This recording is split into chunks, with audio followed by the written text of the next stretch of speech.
దేశంలో ఏకంగా 14 రాష్ట్రాలకు బీజేపీ కొత్త అధ్యక్షులను ఎన్నుకునేందుకు రంగం సిద్ధమైంది. జూలై 1న ఎన్నికలతో మొత్తం 14 రాష్ట్రాలలో కొత్త అధ్యక్షులు వస్తారు. దానికి సంబంధించిన ఎన్నికల షెడ్యూల్ ని కేంద్ర బీజేపీ నాయకత్వం తాజాగా విడుదల చేసింది. దీని ప్రకారం చూస్తే కనుక ఈ నెల 29న ఆయా రాష్ట్రాల బీజేపీ అధ్యక్షులను ఎన్నిక కోసం నోటిఫికేషన్ విడుదల చేస్తారు. ఈ నెల 30న అధ్యక్ష పదవి కోసం పోటీ పడే వారి నుంచి నామినేషన్లు స్వీకరిస్తారు.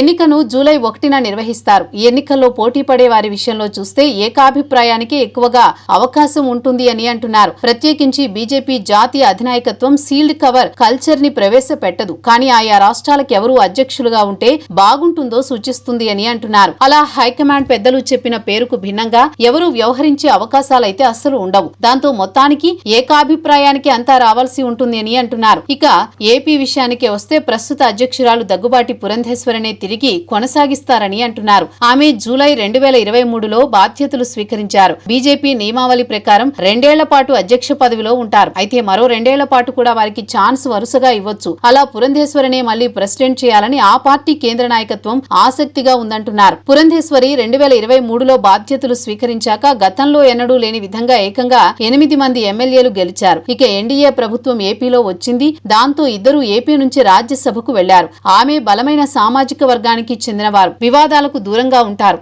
ఏపీలో కూటమి పార్టీల మధ్య సయోధ్య ఉంది. దానిని అలా కొనసాగించేలా ఆమె చూస్తున్నారు. ఇప్పుడున్న పరిస్థితుల్లో ఆమె కంటే మంచి అభ్యర్థి ఎవరున్నారు అన్న చర్చ కూడా ఉంది. వచ్చే ఏడాది స్థానిక సంస్థల ఎన్నికలున్నాయి. దాంతో పొత్తుల వంటి వాటి విషయంలో టీడీపీతో కోఆర్డినేట్ చేసుకోవాలంటే ఆమె అధ్యక్షురాలిగా ఉండడమే బెటర్ అని ఆలోచిస్తున్నారు.